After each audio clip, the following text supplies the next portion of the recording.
Hey, you're listening to No Limits, a PlayStation podcast, and Armored Core 6 releases in less than a week. Oh, yeah.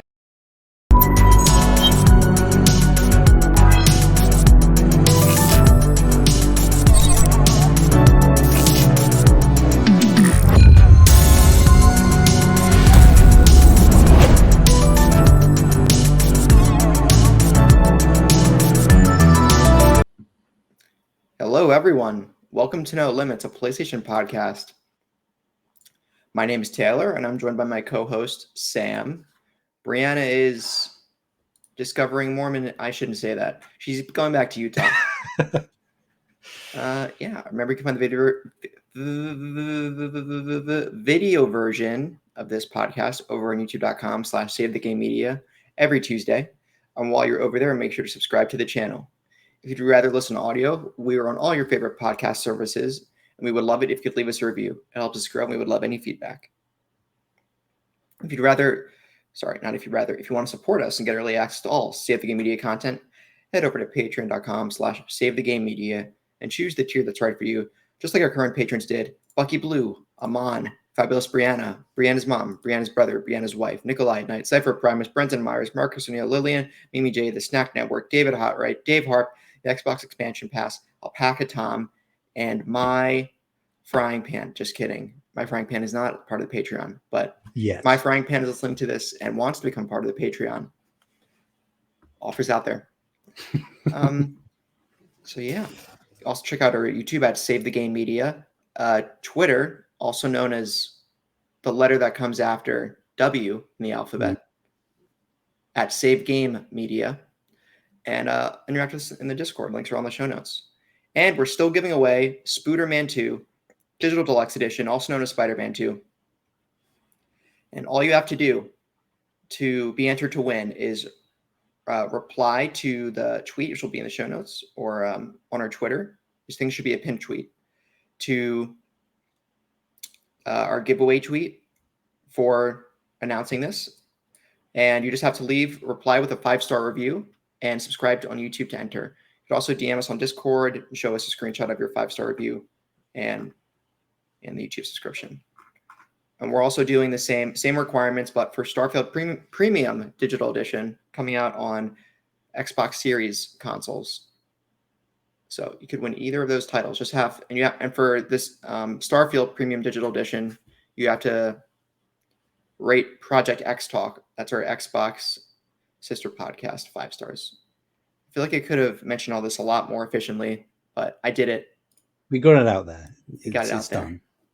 So rate No Limits or Project X Talk 5 stars and subscribe on YouTube and reply with screenshots to any one of us on the Discord or on Twitter. And then you're basically entered to win Spider-Man 2 or Starfield. Okay? You nailed it.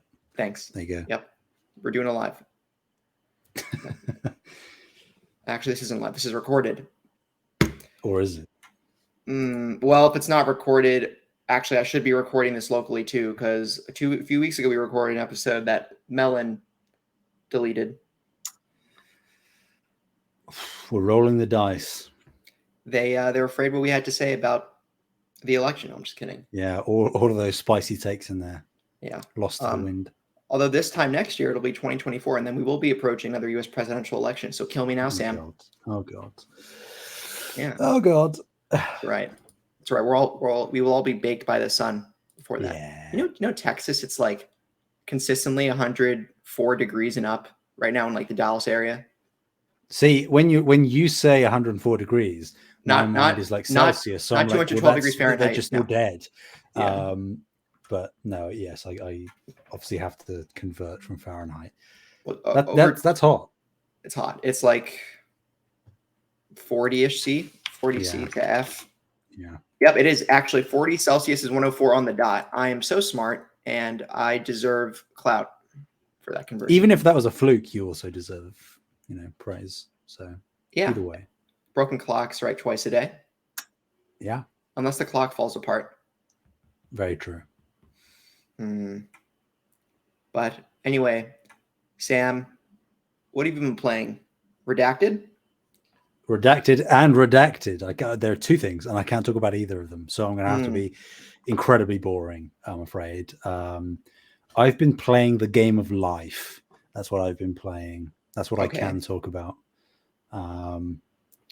Yeah, that's it. I mean, there's no real details to divulge. I've just been living and playing 2 specific games that I cannot talk about either of them. Does it violate an NDA if you confirm one of the games starts with a vowel or not? I'm not sure that that's specifically specified, but I'd rather not hedge my bets. Look, you can put it this way, because it's a known fact that there are a specific number of larger, bigger deal titles that are coming out over the coming months. So it's like it's a miniaturized grab bag. Pick one of those in your head. You're probably right for either of the two. But yeah, it's rough because I'm interested in talking about both of them, but alas, I cannot. If I could, I would. And you'll be the first to know, Taylor, because I will talk about it as soon as I can. But that is not this day. Okay. So, what have you been playing? Paw Patrol. And yeah, no, I haven't been playing Paw Patrol. Sam, don't you have a platinum on a Paw Patrol game? I did. Yeah, I hate you. PS Plus recently. Oh my god. Just a couple of hours, bashed it out. I didn't have anything to do that day. You know, I think Kevin also 1,000 gamers scored a Paw Patrol game. Did he not? I wouldn't be surprised. Yep. Yeah. We're just psychos.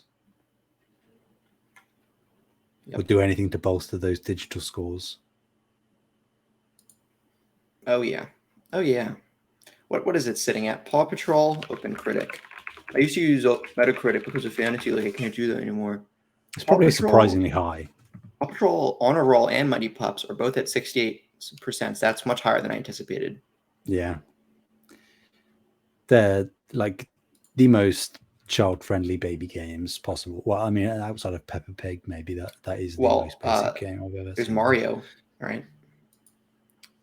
Are we specifically firing shots at Nintendo now, or because yes, I agree, Mario is typically tailored towards a younger audience for the most part, but like these Paw Patrol stuff and Peppa Pig, that's on a completely different level. Like there are maybe some moments in Mario games that are particularly challenging, not necessarily overtly difficult, but challenging.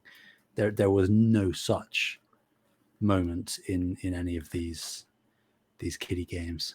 I wonder if you can make the argument a point-and-click adventure. I wonder if an infant could play a Telltale video game. I think they could. Yeah, I suppose. I mean, there are some like QTEs in there, but it's a pretty child-friendly game. Fine. Like Walking Dead's a pretty toddler, infant-friendly title. Yeah, as long as they get the concept of like WASD in terms of movement, they're fine, I would say. Right. All right. Well, enough about what Paw Patrol gamers are like. I've been playing Final Fantasy. How many are there? 16. That sounds right. Yeah. What? Well, actually, if you count Crisis Core Reunion and Final Fantasy VII Remake, there's like 18 Final Fantasy games. On the Pixel remasters, that raises it even further. But no, I'm playing the mainline Final Fantasy game that comes after 15. Yeah. Also known as 16. And it's still very good. I'm having fun. Again, I'm getting better combos. It's not quite Devil May Cry level of combos, but combination stomps, using Garuda's grapple for enemies that you can grapple, making sure I hold down Burning Blade and hold down Magic Burst in the air for some 2 aerial Burning Blades. Aerial Magic Burst, get some extra height. When I'm done the combo, do some slam downs with R1 and R2 held together. Well, I have the Control B scheme, but the one where you smash your sword to the ground. Yeah. And fire. So getting some combos in. It's a lot of fun. Oh yeah, making. I think that this isn't. Is it spoilers? No, this was in the extended demo. I argue this is not a spoiler. The Titan icon. I'm enjoying Titan's abilities. Yes. Specifically counter, game changer. I'm a bit disappointed by what is it called? Earth and Fury? Yeah, where he sort of rips up the floor. Yeah, I thought it would be better, but I do really enjoy. Oh no, what's the name? Upheaval. Mm-hmm. Wait, no. The one where there's a big punch that you time. I think that's Earth and Fury. That's it. Yeah. Yeah. Wait, you think that's what? Earth and Fury, right? No, Earth and Fury is the one where there's a big wall of rocks that keep going across the stage. I think. I'm thinking about the one where you have to time one single punch. Ultimate. You have to time one single punch and it just goes like, where's my webcam? Like, the enemy. Something strike, I think. Something strike? Fury? No. Fury, that's one of them, but I don't have it selected. I don't think that was so great. Nevertheless.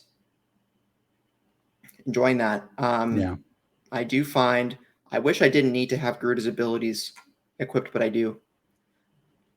Just a stagger. I wish they had more utility other than stagger. Like for enemies that don't have a stagger bar, I'm just like, well, I could use this or just use it, especially that does more damage. Yeah. And all of them do more damage. The only hang up. But when there's a stagger gauge, you bet I'm spamming the arrow icon style. Mm-hmm. Yeah. It's weird. Like a lot of people seem to be overlooking Titan's abilities. But I think, like you said, I think they're probably some of the best ones in there. Just for the stuff that counter opens up specifically. Oh yeah. The level of play that it permits is nothing. That there are no other comparisons, I think, in terms of icon sets. So try it if you haven't. It is a heavily defensive thing, and that isn't some people's jam. I get that, but if you give counter a go and pull it off successfully, and then get the follow-up punches in, chef's kiss. Also, precision dodge a lot. Yeah. I don't parry much.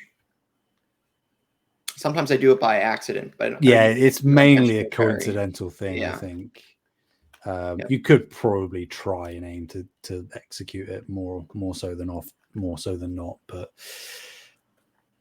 it was a lovely coincidence whenever it happened in my game. I wasn't actively trying to parry attacks. Yep. I think Titan is my favorite visually of any Warden. I think Titan's my favorite aesthetically so far, which might be a hot take. I just think Titan looks amazing. And he reminds me of Abomination. Yeah, that's true. That's true. I wasn't a big fan of Abomination, but I enjoy Titan.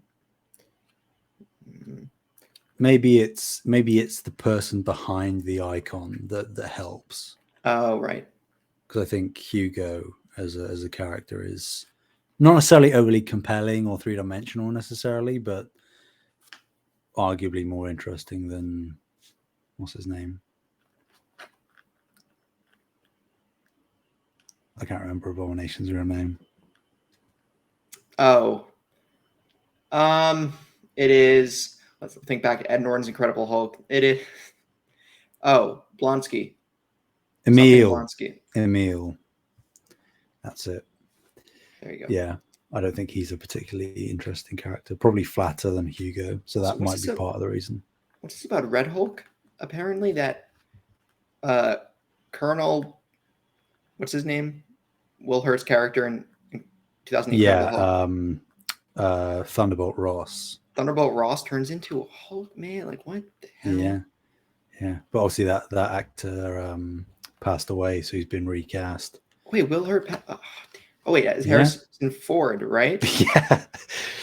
So you ready to watch Han Solo turn into a Red Hulk? That'll be fun. Well, I've seen Air Force One. So I've seen Harrison You're Ford ready for anything then, yeah. be a government figurehead who's angry.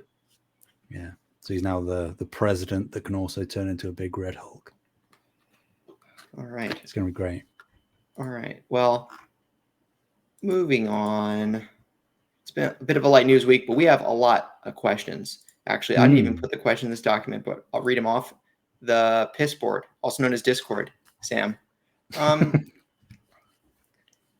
right. Oh, dear. But before we get into questions, right into the news, as someone would say, who I'm not going to give attention. I guess I could start. So there are some games, Sam, that are leaving PS Plus Extra and Premium on September 19th. No. This includes Chicory, Colorful Tale, Death End of Request 2. Now, why there is a semicolon between the words between the re and quest? It's just edgy. I really don't know why. Deathloop. Get that out of here. Nidhogg 2. Through the Darkest of Times. No idea. Ghost Recon Wildlands. Don't care. Watch Dogs and Watch Dogs 2. See, when I first saw this article, Sam, the thumbnail for the news articles had like Miles Morales, Death Stranding on it, and I'm like, are these leaving this month? I swear to God, they better not. But then I saw this list, and I'm like, okay, Chicory is a bit unfortunate. Deathloop, it's a bit unfortunate. Buy an Xbox if you want to play Deathloop on a game service. Or just don't play Deathloop, you know. You didn't like it that much? I think it's Arcane's worst game by far. Worse than Redfall, Sam? Touche. Okay. Touche. All right. I just blocked that from my mind. That you've like triggered me. You've brought back up some painful memories, Taylor. It's okay. Yeah, so they're leaving. Any personal recs from this list for you, Sam? I haven't finished Chicory, but I did start it. I likely won't be able to finish it now, unless I buy it, which I won't. That's a bit of a bummer, like you say. The rest of it, I don't care about. Though I will say, as much as Watch Dogs, the first one, is maligned, relatively fairly so, Watch Dogs 2 is actually one of Ubisoft's better open world games. That's what I've heard. I think I got it free on Ubisoft Connect one day, so I have it on PC for some reason. So if you are kind of vibing for a hipster kind of open world thing, similar to, like, this is going to sound like a negative, similar to the vibe of the newest Saints Row, but actually done well, and you don't mind Ubisoft open worldy games, then Watch Dogs 2 is a pretty good time. So yeah, that's probably the biggest loss here for me, I would say. Right. Also, this game must be like, physically, well, it goes down to $7.50. Looks like almost every month, according to PS deals. And on Amazon, it's like you can get it used for less than $5. So you'll be fine, but it sucks to see free and easy streaming access lost. And I believe for some reason PlayStation does not have Ubisoft Plus access, but it is on Xbox, but not in place. Wait, there is something Ubisoft. I don't know whether it's Ubisoft specifically Plus Classics. Yes, that's it. Where there's a select catalog. It's still not like that small. I think there's like 20 something games in there. Oh, maybe is that a part of it? We're doing a quick Google search here. It might be a premium thing. I don't know. No, it is not a built-in benefit to premium. It's separate. Right. Okay. So yes, there are still plenty of Ubisoft games that people can access if they want, but there's a few lost here, obviously. Valhalla is on the PlayStation Plus catalog for extra and premium subscribers, so I know that at least. But yep. Not the worst loss we've seen. Like with the Spider-Man bounced off a while back. That was a big one. So unless one of these games is specifically your jam, I don't think you're losing anything crazy big here. unless you're halfway through one of these games, in which case finish them now. You don't have that much time. You've got about a month. Speaking of losing things, we've gained some stuff. Well, not technically gained some stuff, but you've gained another way to access certain stuff, because PS Plus Premium has released 4 extra classic games that are for sale separately on the PlayStation Store right now, meaning you do not need a PlayStation Plus Premium subscription to purchase these games. So, as this article from True Trophy says, these are mainly Bandai Namco retro games. The 4 games in question are Tekken 2, Ridge Racer 2, Mr. Driller, and Ridge Racer Type 4. They are all available in my currency for a good old £7.99, but for Americans, you got to pay $9.99 because our money's worth more, baby. You're also not part of the European Union. Strongly against that, but I was in the minority. Apparently, it's going so well for us. Clearly, anyway. Yeah, so if you're interested in any of those 4 games, Tekken 2, Mr. Driller, Ridge Race 2, and Ridge Racer Type 4, you can purchase them regardless of whether you're on PS Plus or not, which is nice. I want to play Ridge Race. I'd like to see the trend continued. Yeah, I heard good things about Ridge Racer 2 and Ridge Racer Type 4. So, Tekken 2 is a thing. I've never heard of Mr. Driller. What type of game is Mr. Driller? Or Drill Me, perhaps? I know it's kind of like almost not like a specifically Tetris-y type thing, but it's a puzzle. It looks like Tetris. Yeah. Well, there you go. The Russians did Tetris, so yeah. Mr. Driller is a Soviet propaganda video game because it takes influence from a Russian-developed game with no affiliation. Yeah. To the USSR at the time of its development. Anyway, there might be like a couple people who take it that way, but I'm not one of them. Speaking of all these games leaving and going to PlayStation, Soul Calibur, Broken Destiny, and Tekken 6 might be coming to PS4 and PS5. So spotted by Gematsu. Taiwan's classification body has rated Bandai Namco Fighters Tekken 6 and Soul Calibur Broken Destiny for PS5 and PS4. Tekken 6 was originally released for PS3 and 360 and PSP in 2009. While Soul Calibur Broken Destiny was released for PSP only, I believe, in the same year. Or actually, was it? I think it was PSP only. Soul Calibur Broken Destiny. I wouldn't know. Yep, PSP only. I didn't know until this article either. Yeah. And this comes to us from VGC. It's assumed that the new ratings mean from the Taiwanese rating board means the games will be released as part of the PS Plus Classics catalog from your premium subscription. Isn't that right, That Toph? makes sense. Yeah, Toph's really into it. But that makes Sam, sense. I know you're super excited for Tekken and Soul Calibur. 2 historied franchises for me. No, I mean, I guess the one upside, or not necessarily an upside, but the one positive to take away is that these are like notable franchises, whereas like a lot of as someone who is on PlayStation Plus Premium, there are a lot of, not necessarily as of late they've been improving, but over the course of this revamp since it's went live, a lot of the PS Premium titles, classics, have been like just random stuff, random PS1 grab baggy type things that I'm sure appeal to some people, but I'm sort of like, I've never heard of this game, so therefore I will probably never play it.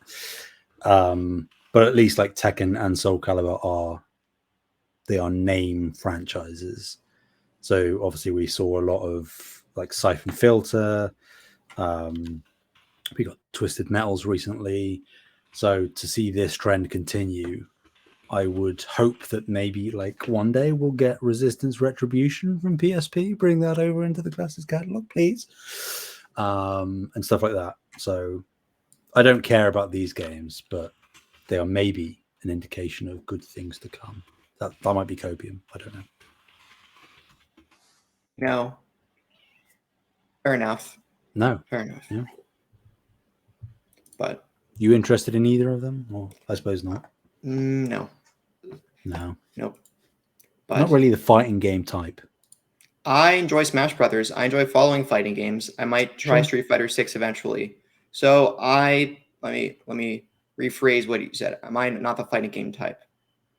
I think I appreciate fighting games a lot. For a few years, I was really well. If you consider Smash a fighting game, which is a contention amongst the fighting game community, I'd say it more so is than isn't. If you consider it as a fighting game, yes, I am a fan of fighting games. But I also think I'm a general fan of fighting games from a spectator's point of view. I enjoy following what's happening in fighting game scene from time to time. FGC, that fighting game community with Tekken, Guilty Gear, Street Fighter, especially Street Fighter 6, like I said. Speaking of which, I don't know if you know this, there's a controversial Smash Bros. Melee player named Leffen. Leffen won this year at EVO Guilty Gear Strive. A person who was originally a Smash player. He also had a history playing Dragon Ball FighterZ that he picked up in like 2017. I just found it impressive. There's a guru like that who exists, who attains complete mastery of two very different styles of fighting games. Yeah. Someone who's very tuned into something I could never do. Yeah. But anyway, that's the only intention you'll see giving me to Leffen on a podcast. Anyway, do you want to talk about our friend Jeff, whose name is not spelled traditionally like Jeff? Jeff Keighley. Yes, we have, of course, Gamescom opening night live coming relatively soon, August 22nd, in fact. So that's a couple of days from time of recording. So it's even closer for you listening. He's tempering expectations. He has spoken to VGC, and he said that viewers should expect mostly updates on announced games planned to release over the next 12 months. So he's doing the Xbox showcase all over again, because that works so well. He said, quote, "It's going to be an exciting show with new looks at many announced upcoming games like Alan Wake 2 and Black Myth Wukong. This year's opening night live is less about announcing brand new projects and more about giving fans updates on some of the biggest games due out over the next year." For those who don't know, Opening Night Live is the Game Award producers' regular pre-show presentation for the German Gamescom Expo, which last year took place in Cologne as an in-person event for the first time since 2019. Last year's show ran for just over 2 hours and featured more than 35 games. I imagine that's probably the ballpark we're looking at as well. Maybe less games if there are deeper dives and that kind of thing. But still, like rough estimation, I'd say that's right. He said, quote, "First, there are the logistical challenges for our LA-based team to produce a big-scale show in Cologne, Germany. Thankfully, Gamescom and Colnemies Messe are great partners. The other challenge, but also opportunity, is that this show is directly tied to the partners and games that will be exhibiting at Gamescom. We're always trying to find ways to create synergy between what's happening on the floor and inside of Opening Night Live. Please be excited. How does this make you feel, Taylor? Well, expectations tempered? I don't follow Gamescom really. I'm not the person who watches Gamescom. I'm the person who forgets, oh, Gamescom happened, and I do a podcast. I should look up what happened. Or I just wait for the news for shows to happen on Discord to populate. I am okay with this. I still think there'll be like maybe one surprise. I'll guess is there might be some games that we think are coming out over the next year that'll get release dates. There were also rumors Nintendo would be revealing the Switch 2 here. I really don't know about that one. Yeah. But I'm excited to check this out. Alan Wake, as we move into the Halloween season, I do want to try me some original Alan Wake. And Alan Wake Remastered got added to PS Plus, so I'm like, if I put 2 and 2 together and see if I can experience OG Alan Wake eventually. But I say that, Sam, but I'm only, according to my save file, 60% through Final Fantasy 16. Starfield comes out in less than 2 weeks. Yeah. Armored Core 6 exists. Spider-Man 2 releases in October. Metal Gear Solid Master Collection, which I'm probably getting if it's not horrible. And then Mario Wonder, Sam. So this is another case of Taylor can't play everything, but I think eventually I do want to get to Alan Wake. And Alan Wake 2 looks pretty rad. So I just want to talk about it because the article name dropped it. Yeah. You might be able to like get into Wake 2 first and then go back to the first one. I'm the guy who plays the original at my detriment for like all series. Well, maybe you'll just be so consumed with all those games you just listed that you let Alan Wake 2 sit on the back burner for a bit, and then over the holidays, once things have died down a little bit in terms of big releases, you can be like, this is my Alan Wake time, and not necessarily back to back them, but you could like 1-2 punch kind of thing. But then there's Hellblade 2, and I still need to play Hellblade 1. But like, when is that coming? Yeah. Like January? No, I thought it got a release date for January. Did it? I really think it did. You might be right. Hellblade. I just think it was early 2024. To release date. Oh, you're right. It did not get a firm release date. Yeah. So, there you go. I think you're probably safe. That's not saying it couldn't come out in January, but I don't think it will. So you might have the time to do it. Did you play the first Hellblade? A little bit. I need to restart it.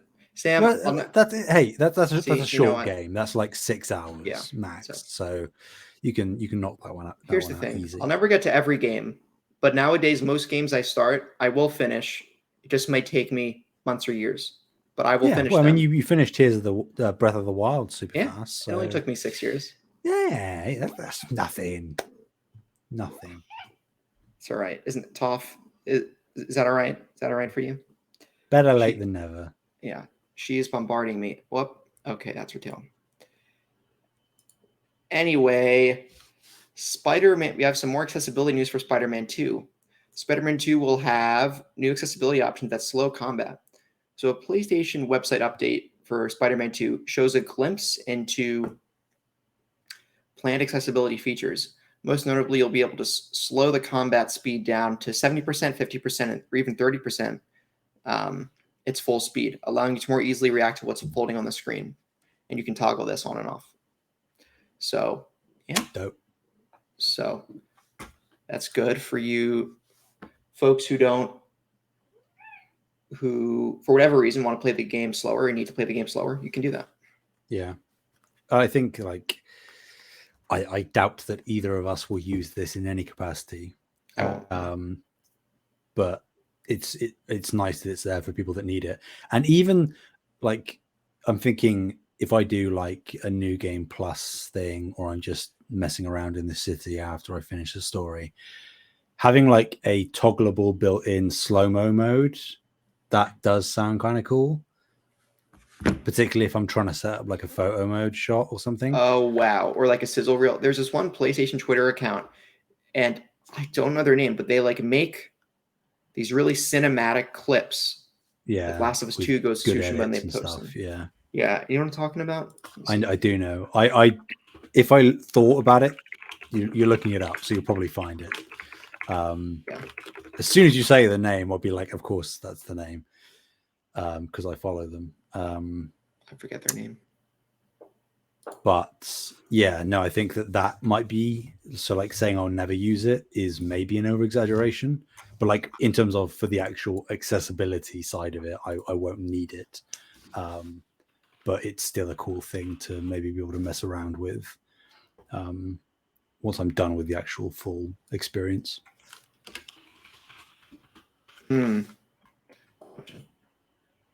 Awesome. Yeah. All right. So, sorry. I want to preface this next one by saying this isn't out of being console worry. I think I wanted to include this just to inform. Number one, it was a slow news week, and I thought it was kind of interesting. Number two, inform consumers about a game they're thinking about buying. This isn't. Yeah. This next story we're going to talk about is not trying to tear down Big Green. Yeah. And Taylor wrote this, so you can direct your hate. I wrote this, so just because I leaked Kevin's IP address doesn't mean I'm in the wrong here. Yeah. The performance rundown on Red Dead Redemption's PS4, PS5 port that was revealed and released recently, it has been brought in by the only Digital Foundry, of course. The findings are as follows. The image quality of the game is vastly improved. Obviously, that doesn't mean that there are texture updates or anything. This is just like the base game, but just in terms of resolution, it is better. The PS4 version is showing a much more, quote, stable, unquote, image than Xbox consoles.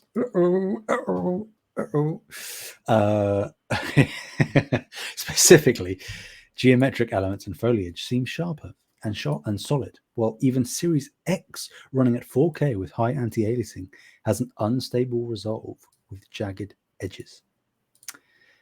The PS5 version indicates AMD's AI frame rate increasing technology. FX Super Resolution is in full effect here. But rather than offering higher frames, as is normally the case with FSR, it's being used here to create a crisper image. Also, PS5's shadow quality is a bit better than its Xbox counterparts, according to Digital Foundry. Again, don't shoot the messenger. And for people that care about this stuff, which is more and more people nowadays, all PS4 and PS5 versions of the game run at 30 FPS, I believe locked, without any hitches, which is good, because if it was locked at 30 and wasn't stable, that would be an issue. So, yeah, it's this is a thing, isn't it? It is a thing. Wait for this. PS5 is better than Xbox. Who would have said? Who would have thought? I got him. I mean, I wasn't expecting.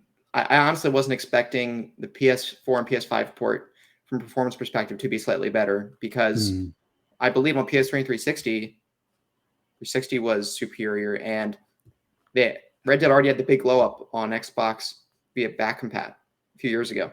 That is true. Yeah. So I don't think Red Dead Redemption will be worth getting on PS4 and PS5 until it gets $30 or below. And I've never played Red Dead Redemption either, so I'm picking it up. And I'll never, all your favorite games I just haven't played, guys. Okay, but it's probably my favorite Rockstar game, I'd say. GTA 5 was so good for me. Yeah, I mean, yeah, but I think single player only. Sure. But what? I mean, to be fair, I haven't really played it since a bit after initial release, but what the first Red Dead did at the time, like, I really, really don't like Red Dead Redemption 2, and I really, really, really don't like it because it is nothing like the first Red Dead Redemption. I significantly prefer this one over the second game, and I wish this was like a proper full remaster, but obviously it's not. So I'm with you, where if it was a remaster, I probably would have bought this already.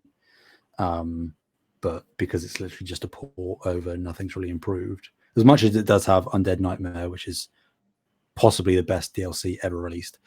Old Hunters. Hey, yeah, that's up there, but Undead Nightmare. I've never done that. Yeah, trust me. Right. So yeah, like it's a bit of a bummer.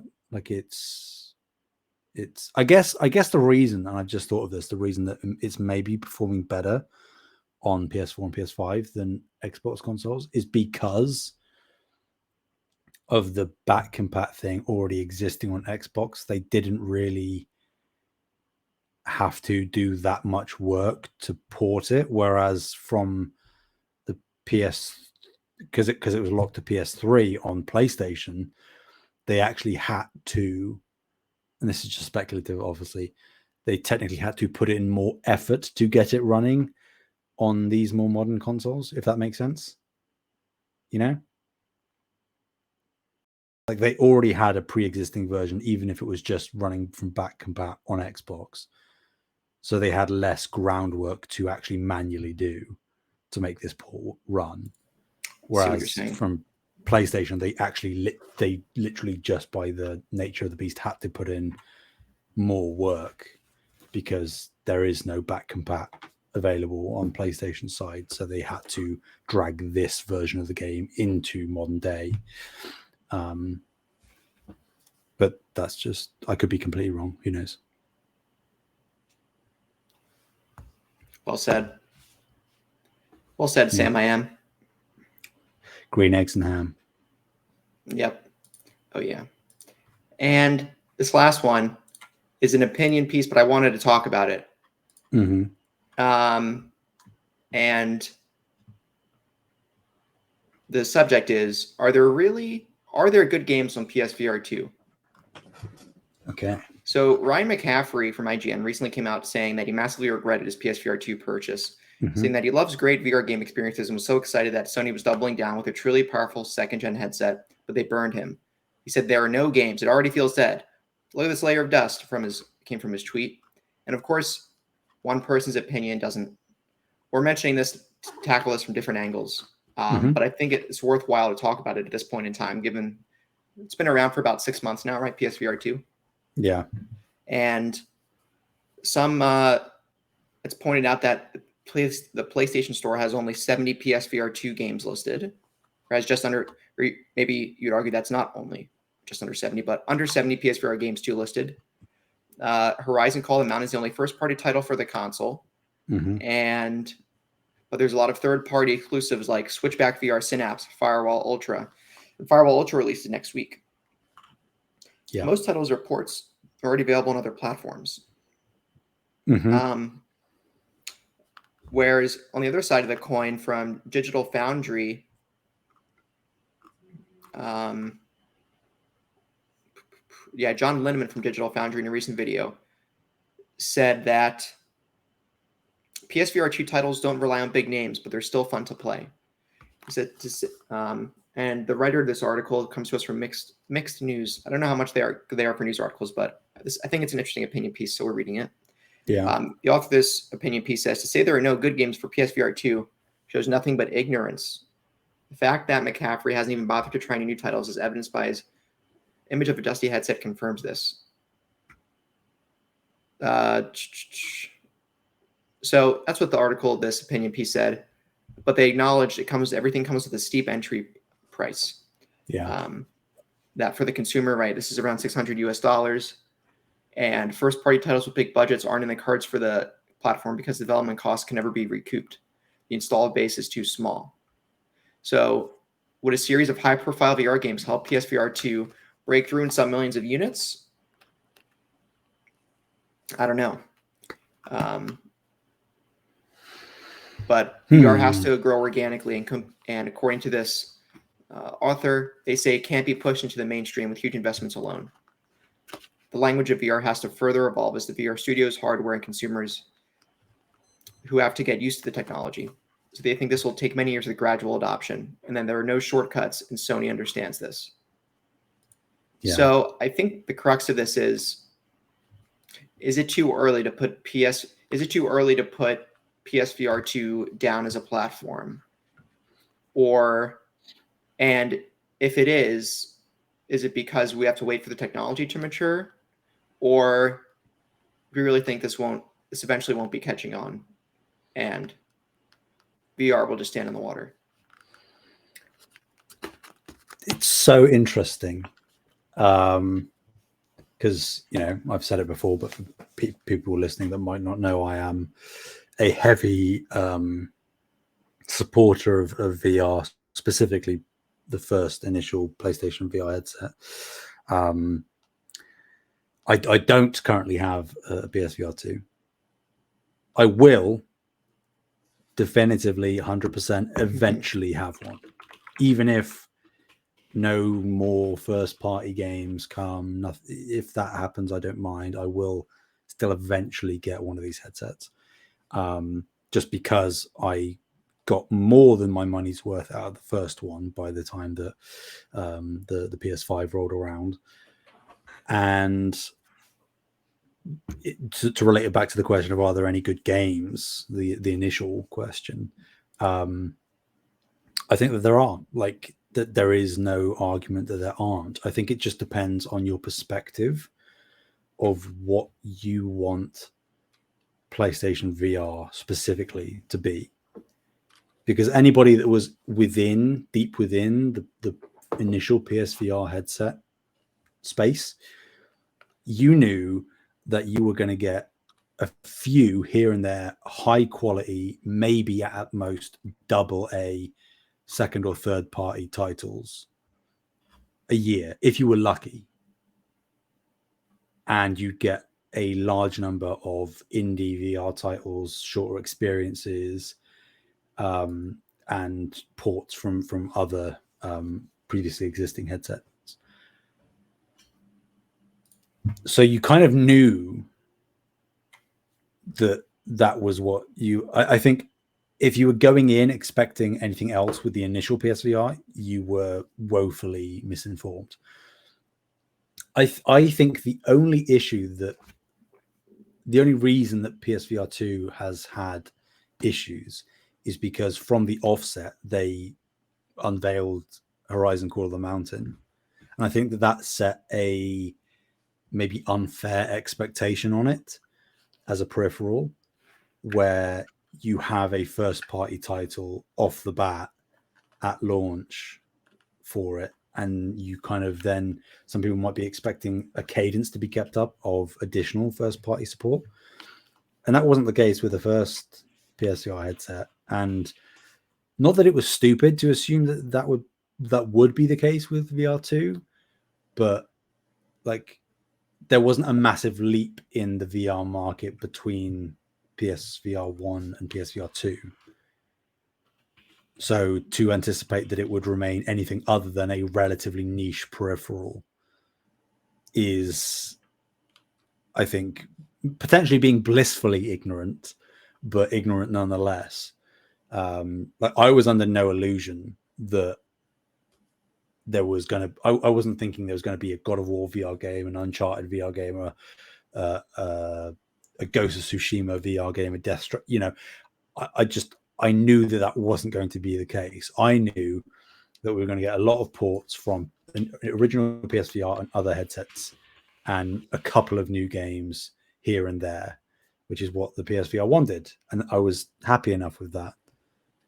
So I will likely be happy enough when I pick up a VR2. That's probably why I'm still going to pick up a VR2. But yeah, like, I is it too early to call it on the platform? Probably not. But on the flip side, all it takes is a few ports that we don't already have, stuff like Half-Life Alyx, and one or two bigger AA, or maybe even a studio surprises us and does do a AAA entry, whether it's from Valve or someone else, who knows. But if there's just one or two more of those, and they are really stellar experiences, I don't know that it will 180 and the PSVR 2 will be a success, but I don't think it will be considered as much a failure or flop as it currently is being perceived as. Well said. I think I agree with what you said, that you knew what you're getting into when you bought this. Yeah. And we have to, not necessarily have to, think it's you knew you were buying a niche device for a premium, and wait and see what happens in a couple years. And yeah. Because I think that is it. Like what you said about the fact that there aren't more first party titles because there just isn't the install base, so they won't recoup costs. They just won't. That's obviously coupled, and it goes hand in hand with the fact that there is a very steep premium price to even access this tech, and then you have to purchase the VR games on top of that. So you are limiting your audience even more so. So I think that as tech develops and gets better, headsets just in general will become cheaper, not necessarily far cheaper, but cheaper. Barrier to entry will come down, and that's where I think that you will find success in the VR space. Maybe not as big as the mainstream gaming market, but like as somebody who has put literally, no joke, hundreds of hours into the original PSVR headset on various titles, the inherent potential that is there, that is still relatively untapped in terms of what games can be as immersive experiences. The VR market is not dead or stagnant. I think that we will see it get better in coming years. It's just unfortunate how the dice have landed here in terms of the perception on PSVR2. Maybe it came at the wrong time. I don't know. Too soon, perhaps. I think that's a really good question. Was PSVR2 released too soon? Maybe. Because they were struggling to sell PS5s at the time. You're right. So I'm curious why would the choice be made to release it this year instead of, rather than, I don't know, waiting a year or two? Yeah. And then you could incrementally improve the tech within it to an extent, you know, because you can't like fully rebuild something a year out from release, but you know, you could, because there's the rate at which tech is improving, you would have incremental improvements, if not more, in terms of the tech you could put in the thing, and then it would be more competitive on the market, and yada. But alas, we do not live in that world. Do I expect another VR headset from Sony? Probably not. PS Vita coming back. All right. Project Q might be, if it sells. Look, we need Project Q to sell well. So they do a proper handheld. So they do a proper handheld. That's PS Vita backwards compatible, at least digitally. Yeah. Please. You're speaking to me. That's just got to my heart. At the very least, that'd be the dream. Like a PS Vita emulator to PS5, if such a thing is possible. It must be. It must be. We're already doing PSP that would be games. That difficult. Exactly. Yeah. I want to play Uncharted Golden Abyss. It's the only Uncharted game I ever played, right? Yeah. Yep. So that's the news for this week. But we have a load of questions as I solicited from our Discord. And get into those now. So Kyle, Kevin's twin brother, Kyle, player of Genshin Impact, Kyle. Yeah. Says, have any of you watched Twisted Metal or have any interest in watching it? Or have you played any of the Twisted Metal games, which I believe are now in the PS Plus catalog, according to Kyle? Let's see. Have you watched Twisted Metal, Taylor?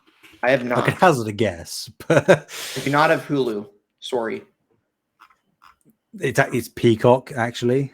Wait, it's Peacock? Oh, I have Peacock. Whoops. Oh, see, you've got no excuse. Wait, I swear to God it was Hulu. No, it's Peacock. Oh, it's not. It's Hulu. It is definitely Hulu. It is. Let's see. Where is it? It is. Where to watch? It's on Peacock. My only experience with Twisted Metal was playing as Sweet Tooth in PlayStation All-Stars Battle Royale.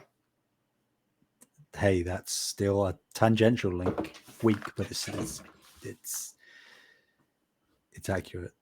I haven't watched it either, to be clear, and don't plan to, because I don't have Peacock. I already have too many subscription services. I have, however, played both the first and second game on PlayStation Plus and platinumed them both. So, did you play the PS1 versions through PS Premium? Yeah. And was that streaming or that was native? No, they were native. For the PS1 stuff, you can download them natively. I think streaming is still an option, but because they're technically classed as PS5 games, because it's not necessarily running an emulator, it's just bringing the version of the game over. They're classed as PS5, so technically you can't stream them, I guess, because PS5 streaming isn't a thing. It's still emulated, just natively. Well, I mean, yeah. Let me see. I'm going to check live as we speak. Can I stream?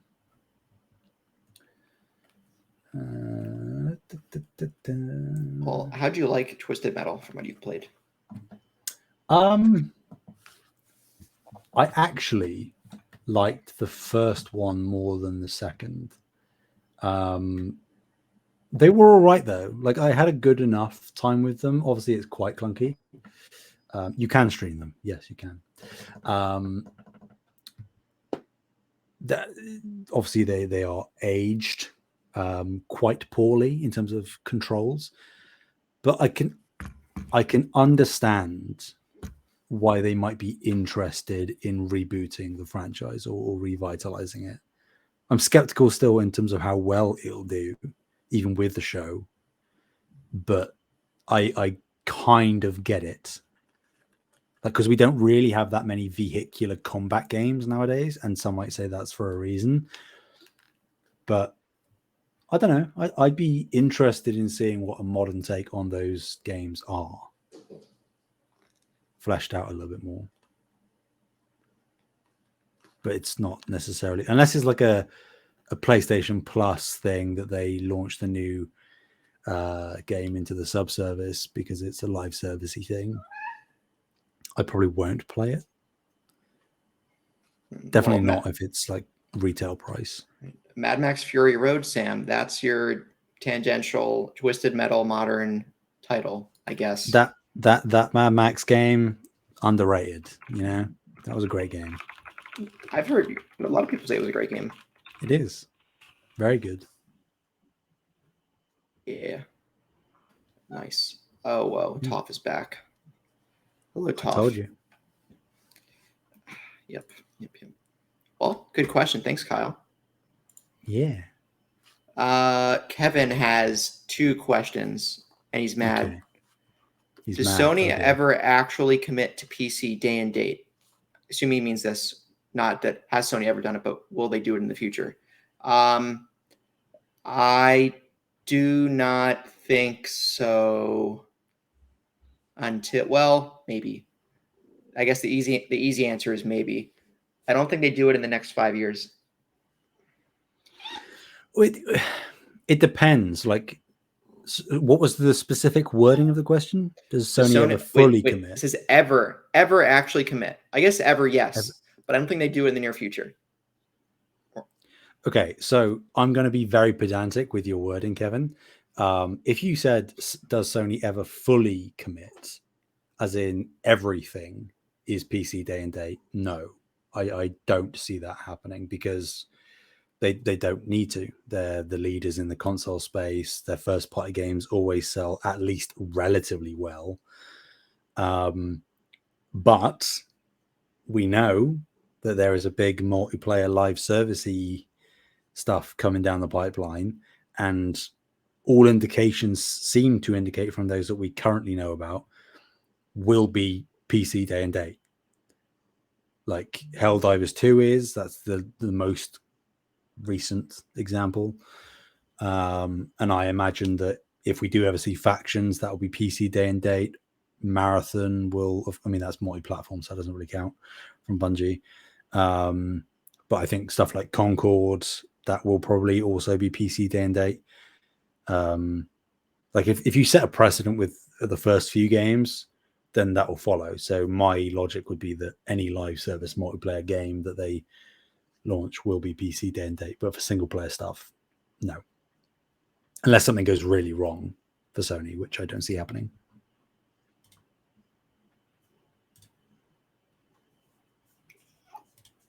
I think it happens eventually when live service kicks into gear, especially. They'll want the PC market there day one.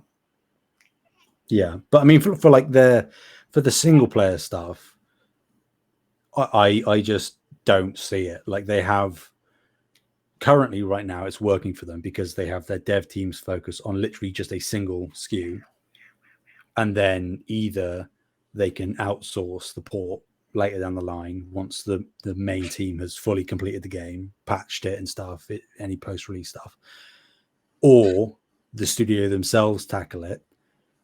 when they aren't as necessarily full speed ahead. They might be in pre-pro for the next single player game. And again, not necessarily that's going to be as successful if they do it internally, but they are similarly then only focused on having one platform to tailor that a specific game build of that game towards. So like that current strategy is working for PlayStation. I don't envision a world in which that changes because they get a double dip on sales. Like if you release day and date on PC for single player stuff, you'll have a massive influx of sales day one, and then it'll taper off, as all games do.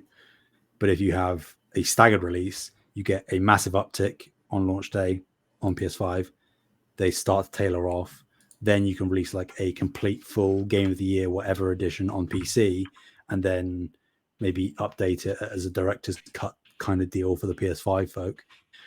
And you get a massive uptick again. So I think that they'll stick to that strategy, personally.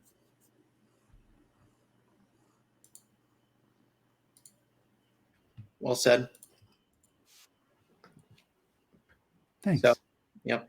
I think, it's hard for me to answer this when Sam just does a really good job.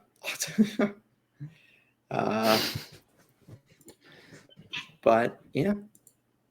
All right. And then we have he has another question. Why does Kevin. Why does the PS Plus experience suck on PC?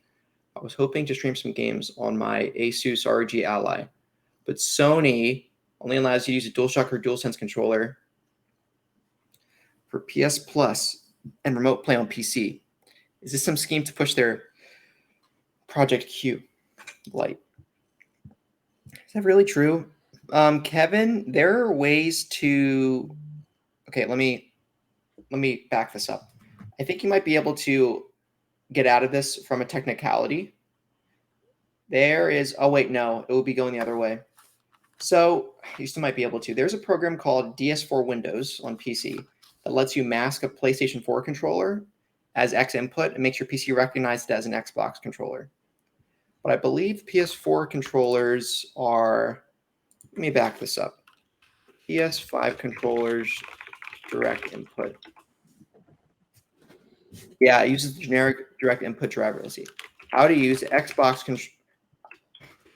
controller on ROG Ally PS Plus remote play.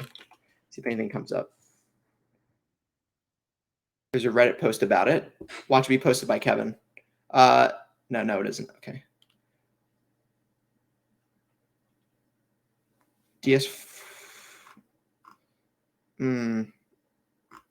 There. So Kevin, it looks like there might be some workarounds where you can download a few apps to make Xbox controllers or other controllers appear as a DualShock or DualSense to your PC.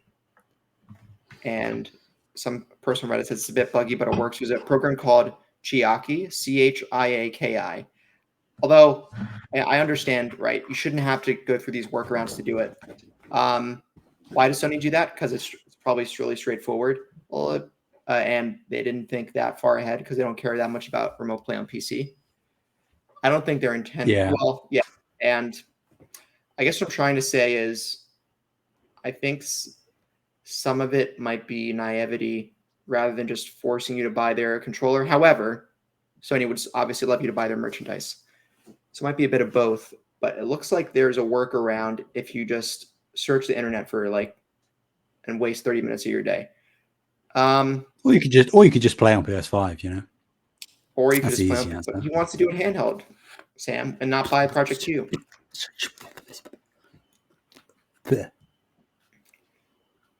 I think there's a workaround, Kev. But why isn't it native? Yeah, I'm sure. There is. Sony wants money, and they don't really care about remote play. Yeah, I've tried using remote play a few years ago, and it was very buggy. I'm not talking about latency. It was just a very buggy setup. So mine works okay, but it's just that my internet connection isn't incredibly stable. So it's sort of that's the one barrier I think on my end that's preventing me from using remote play more often. Gotcha. Yep. So good question, Kev. there's a workaround, but like a lot of things on PC, you'll have to dig to figure it out. Let's see. Alpaca Tom asks, is Rise of the Ronin, the new TMNT game, going to outshine Ghost of Tsushima? What are your overall thoughts of the game? So I believe there was a recent trailer that came out a few days ago. Or wait, no, is that a lie? Was there not a new trailer that came out for this game? I think that's a lie. Yeah, I just don't have. I'm gonna rewatch it here quickly in the background. Okay. Go through it. Will it outshine Ghost? Was it? Yeah, I remember this trailer. Yeah, will it outshine Ghost of Tsushima? I don't think so. I think the TMNT brand is not as strong as some people might think it is. Wait, no. You're thinking of the wrong thing. Wait, no, yeah. No, I'm thinking because Rise. No, it's not TMNT related. It is TMNT. Wait, Rise of the Ronin. I'm looking at the last Ronin. Hold on. I'm sorry. Rise of the Ronin is it's Koei Tecmo. It's Team Ninja. Oh, right. I'm gonna rewatch this reveal trailer. Yeah, so there's talk about it, Sam.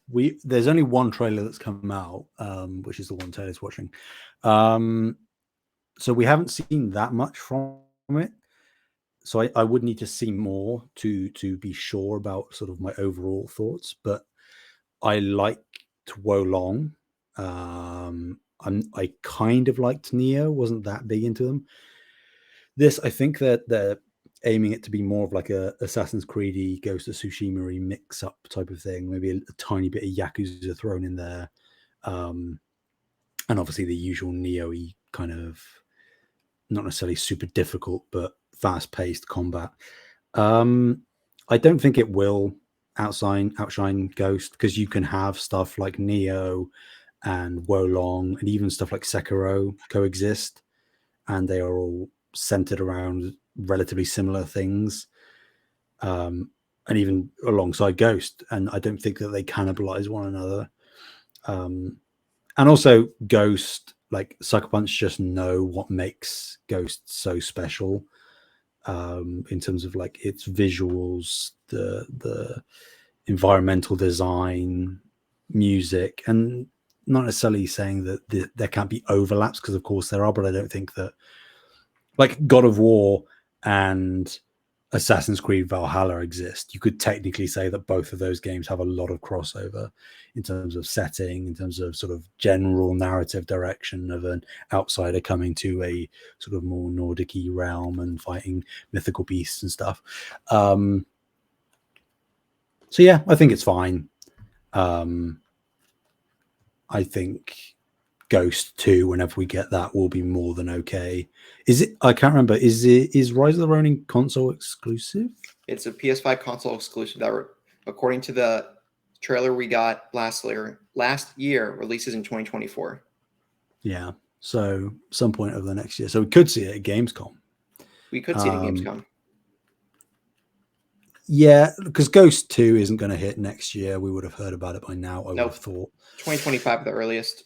Yeah, so I think not only with what I've already said, but with at least a year in between releases, it's fine.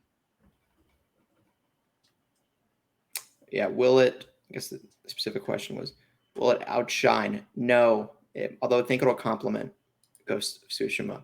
I am more excited for.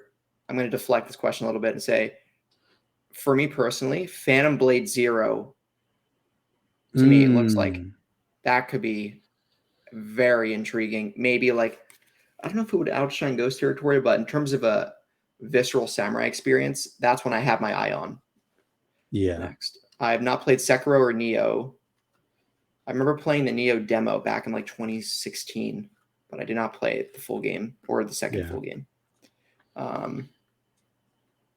I think Ghost just has that something special to me, that from what we've seen thus far of Rise of the Ronin, that it doesn't quite recapture the same magic that Ghost kind of inherently has for me. And that's not me being like, well, first party is always going to be better than second party. Like, that's not what I'm saying. But I think there's Ghost of Tsushima is like a perfect storm of a video game. Every single aspect of it just comes together in such a harmonious way. in a very specific way that I don't see Rise of the Ronin beating it. I'm open to being surprised, but that's a high bar to clear. I think the production value of Rise of the Ronin is a bit lower just from the trailer. However, there's guns involved, which I'm a fan of. There is. I expect the gameplay to be more open, more varied, but potentially than Ghost. But that isn't really the determining factor for me in terms of whether I like the game. It's more sort of how it makes me feel. That sounds really corny, but still. Here's an interesting add-on question. Do you think the samurai video game genre is saturated or almost saturated at this point? Because over the past 6 years, we've had Nioh 2, Sekiro, Ghost of Tsushima, Rise of the Ronin is being developed, so is Phantom Blade Zero. So that's 6 right there I can think of. Granted, it's not 6 releasing in 6 years, but it's 6 projects in the works / having released over the past 6 years. Do you think it is? I'm going to say no, because there's a lot of things you can do with feudal Japan samurai setting titles. Yeah. If they try to copy each other, then I think like it turns into the Assassin's Creed scenario before they reset with Origins. Well, but now then after Valhalla, you could say Origins, Valhalla, and Odyssey started getting old. Yeah. I don't think it's gotten stale. I think you might start asking that question after Ghost of Tsushima 2 comes out, maybe then. But not yet. There's a lot of, with how technical you can make the premise of a samurai video game, I think there's a lot of leeway to create differences. Like Nioh is samurai. This is a blanket statement. Pet ants, don't ping me in the comments saying, no, it's more complicated and nuanced than that. At a high level, Nioh's Samurai Souls, Ghost of Tsushima is Assassin's Creed perfected in world of feudal Japan. Are there any? Sekiro is, well, I just said Nioh is Samurai Souls. Let me back that up because Sekiro exists. Sekiro is Samurai. I mean, that is still accurate. Nioh is also Samurai Souls with some. I think Nioh has a higher emphasis on loot grind. Is that an incorrect statement? Yeah. Yeah, and it's technically more like folklore, like demon focus. Sorry, yeah, you're right, demon focus. So yeah, that's a distinction already there. That there's a lot of Japanese mythology that Nioh leans on, whereas Ghost of Tsushima leans hard on Akira Kurosawa samurai films, and Sekiro is just FromSoft doing whatever the hell they want with a really fast-paced game as a samurai backdrop. But yeah, so they're different. I think it's a canvas that can be used to frame differently. I don't think the scope is too narrow yet. I think as well, like, because a lot of the time games that are technically like classified as samurai games also lean very heavily into like the ninja stealthy stuff. Right. I think that if we're focusing specifically on like the samurai side, I think there's a lot of untapped potential. Like if you talk about the opening, well, I guess hour, maybe 2 hours of Ghost of Tsushima, it's kind of teasing you with a gameplay style that, yes, you can technically play with the entire game if you want, but the narrative and stuff and some of the enemies you encounter very clearly sort of tailor you towards being this stealthy guy that's dishonoring the samurai, whereas the sort of, one hit, one kill, waiting for your opponent to strike, loyal warrior kind of thing. I don't know that any game has specifically like honed in on just that without having the ninja-y stealthy stuff adjacent to it. So there's a lot of technically samurai games, but that would arguably be more ninja-y games, and they aren't the same thing. Yeah, Ninja Gaiden is a ninja game. Yeah, true. Ninja Gaiden Black, I've heard from many, is one of their, at least Ryan Turford from Carpool Gaming, is like his favorite action game of all time. And that was an original Xbox exclusive, fun fact. Ninja Gaiden Black, that is. The closest you can get with that is the Ninja Gaiden collection on PlayStation, which doesn't have as much gore and other stuff, where people think Ninja Gaiden Black is superior to the Ninja Gaiden 1 port of that collection. But anyway, yeah, ninjas and samurais are distinct, and within the samurai genre, I think there's leverage still to be had. Yeah. Also, when it comes to talking about the one hit, one kill thing, in Ghost of Tsushima, when you're playing on lethal and you're in combat, sure. it approaches that mantra. Yeah. Because in lethal, for those listeners who don't know, not only do enemies 1 to 3 shot you, basically, not only do enemies do significantly increased damage to you, but you do much more damage to your enemies as well. So you likely won't take more than 3 hits to kill a non-boss. So but same for them to you. So pretty high octane scenarios happen there. But yeah, so I think all I have to add for that question. Good question. Good question. Thanks, Tom. Next, Aman asks, if you guys were game devs, what type of game would you make? I have an answer always chambered in the barrel for this. It's Resistance. I mean, yeah, that's definitely one. I would absolutely. Just... If Insomniac called me up today and said, "Could you be creative director on a hypothetical Resistance 4?" I would be like, "Yep, sign me up. I'm game. I'm ready to go. Got ideas." But the actual game that I've always had in my head, and there's a lot of technicalities that will need to be worked out. So just go with the conceptual idea of this. I really like the idea of a survival horror-esque game that could almost be pitched, and I wouldn't want it to be, but could be pitched if it was easier to get it made, as a battle royale type. But there is basically next to no combat, and the actual objective is that you are within an open world city, and there is a ongoing kaiju attack. So there is a literally ginormous monster that is nonchalantly wreaking havoc in the city, and you, as a survivor, either on your own or in a group, can run around, try to find strategic places to hide, run from building to building, gather supplies that you can maybe use to create a distraction that can lure the kaiju away from you or towards somebody else.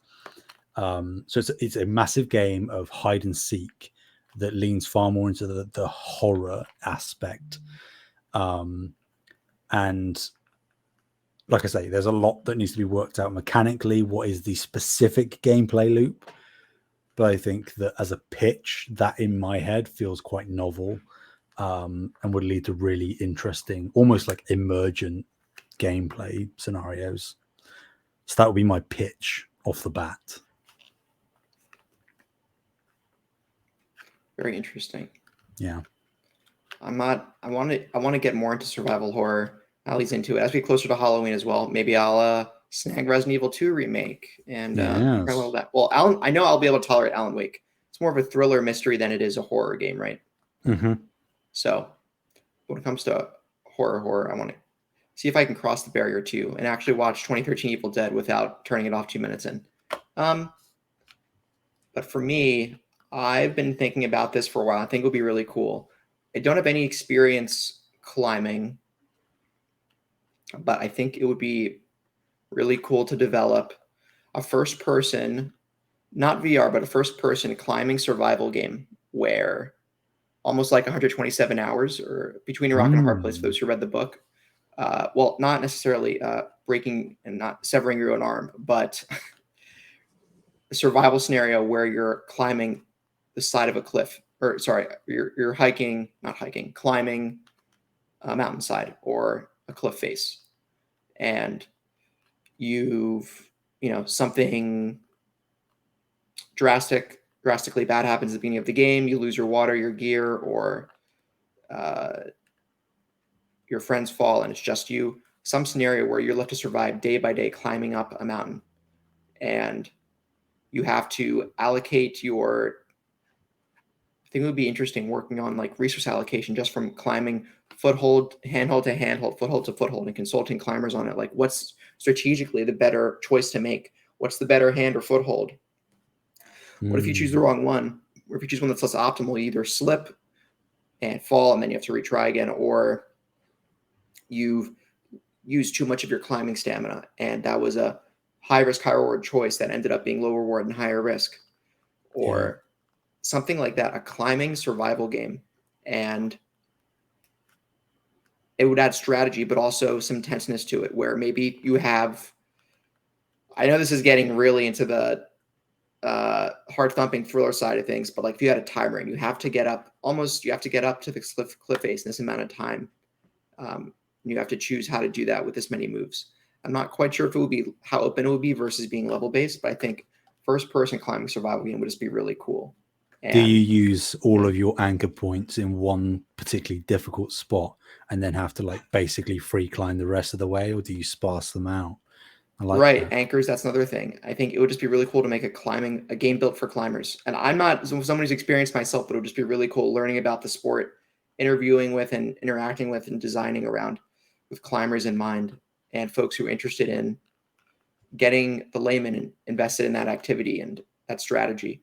Yeah. So I think that would be really cool. And also visually, it'd be an excellent opportunity to maybe, what if I could introduce like almost hyper-realistic views?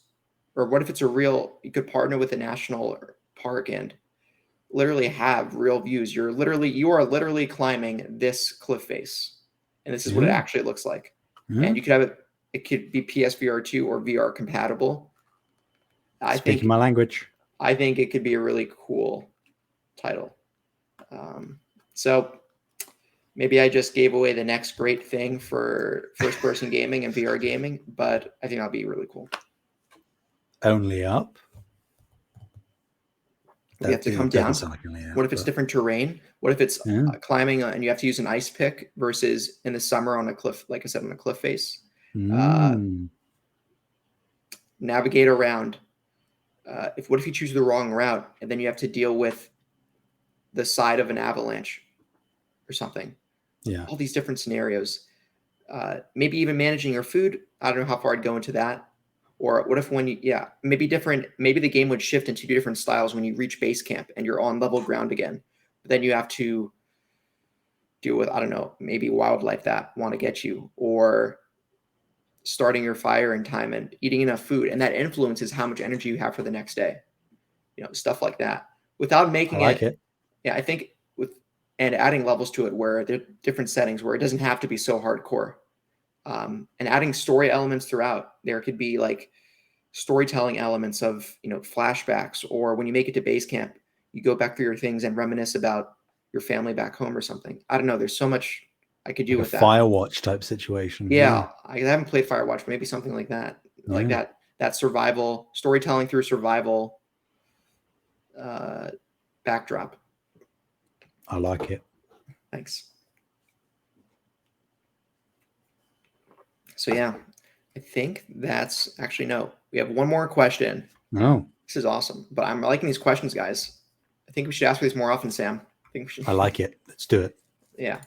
Amon asks, what is the next Marvel IP PlayStation is working on after Wolverine? What do you think, Sam? I have an answer for this. I've been thinking about this since I saw the question a few scrolls back. Well, I mean, we're fair to say we're both Marvel fans. Sorry, you're asking if I'm a Marvel fan? Yeah. I'm a Marvel fan. I'm not as tuned in as you and Amon are. Sure, but you're still like Marvel, relatively caught up. Yeah. Sorry, let me back up. In terms of the MCU at least, I've seen all the MCU films through and including through Endgame. I have seen Far From Home. I have not seen any of the Marvel shows. I've not seen any Marvel content since Avengers Endgame except for Far From Home. Sorry, No Way Home. No Way Home. Yeah. In terms of MCU content. Okay. Well, Aman. First, I'm of 2 minds, because technically I would be fine if it was just Spider-Man and Wolverine. Like, I don't want so much Marvel stuff on PlayStation that it gets derivative and a bit samey. Like I don't want PlayStation to just become a Marvel engine. I love Marvel. I love PlayStation. But I like variety as well. But if I have to pick one, and I know that this might even be what you're thinking of, Taylor, I don't know. But it's one that I have heard thrown around before, and it is a relatively perfect fit. Bend Studio gets Ghost Rider. Oh, that'd be awesome. I love Ghost Rider. They have the motorcycle stuff from Days Gone. Oh, wow. This is interesting. I think that, they've done open worlds before. Again, with Days Gone, I think even like the horde mechanic with the zombies, technically from Days Gone, could be retrofitted in a really interesting way, whether it's like the souls of the damned instead of zombies. Like it's such a perfect fit. Like you've got a studio that has made a game about a biker in an open world, and you've got Ghost Rider, which is obviously a flaming skeleton that rides a bike and uses whips. It's like chains though as whips. It's like that's a good fit. So that would be my first choice. I won't go into the others, but like if I had to just rant a couple others off, Doctor Strange by Insomniac, because of the portal stuff that they did in Rift Apart. I think that Doctor Strange being able to open up portals in the same way that Ratchet does, that would work very well. But obviously they've got their hands full. So if I had to pick a different studio, I would actually say Naughty Dog. And I would give them either like a gritty character like Daredevil or Punisher. But my actual choice would probably be, and you haven't seen this, Taylor, because it's a show, but Moon Knight. I've seen a few episodes of Moon Knight, actually. Yeah, like Moon Knight, for people that don't know, is a very interesting, complex character with dissociative identity disorder, and that sort of affects not only him just in his normal life, but when he becomes the Moon Knight, like that. He has different iterations of the Moon Knight depending on which personality is forefront. And Naughty Dog are great with character work and handling really complex, like emotional or psychological stuff. So I think that would be a really good fit, though I don't see them working on Marvel IP. There you go. Awesome choices, especially the Ghost Rider. When I was Ghost Rider, Wolverine's my favorite Marvel hero for the record. But growing up, Nick Cage's Ghost Rider movie was really fun for me as a kid to watch, and I was into Ghost Rider for a good bit. Yeah, and yeah, I thought of one, and then another popped up in my head, and I know maybe I'll start with one that just popped up in my head. Do it. And I know you mentioned it too. I think handing the torch from the Batman Arkham style of combat to Daredevil game would be great. And I guess it could be developed by Rocksteady, but if it was a PlayStation studio specifically, maybe it would be Insomniac again, just because they know how to do melee combat well with Spider-Man. I know we're not shooting webs, but I'd love to see a Daredevil game, especially after the show and Daredevil's coming back on TV.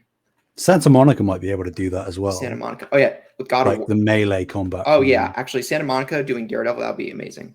Yeah. But what I was thinking of specifically is Sucker Punch got Deadpool. And ooh,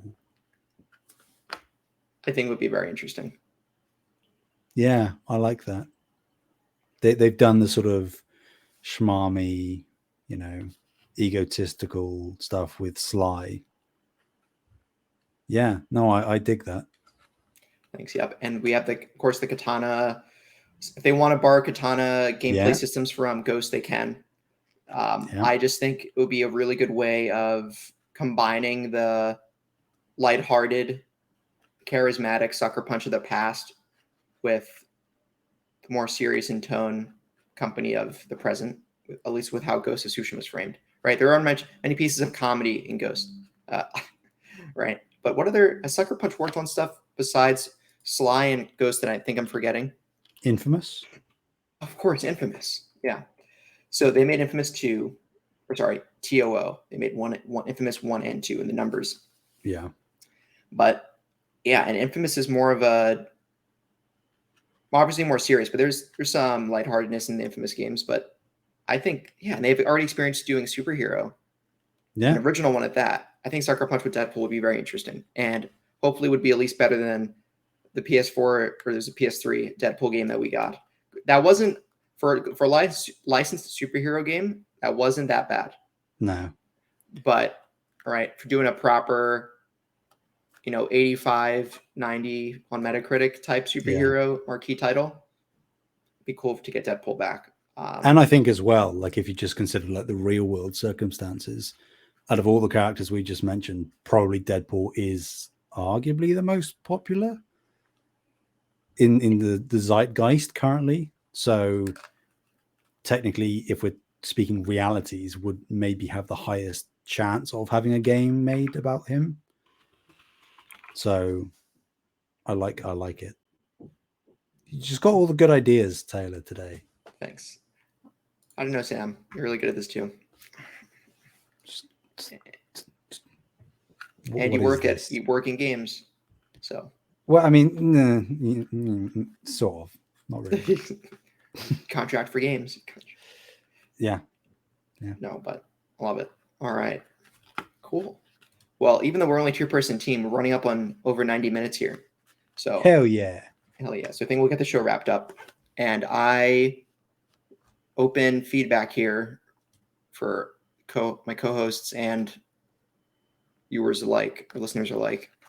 I think try pinging a weekly call for questions from now on. I think would be a really nice addition to the show. Yeah. But yeah, thank you all so much for listening. You can find us on YouTube at Save the Game Media. And don't forget to check out our Discord if you want to hang out. Links are all in the description. And where can people find you, Sam? I've just started saying you can find me on any social media thing at Sam Heaney. Social media thing. Anyway. Right, the technical term. Yeah. And in the Discord, like Discord is technically easiest. But... Yep. So you can find me on the Discord. That's it. Just the Discord. Just the Discord, yep. Thanks.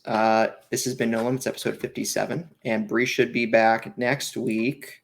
And 2 weeks from now, we should have a live No Limits recording. At least Bree and I will be in the same place, same time. So that should be fun. How exciting. But yeah, until next time, it's been No Limits, episode 57. Thanks, everyone. Bye-bye. Bye.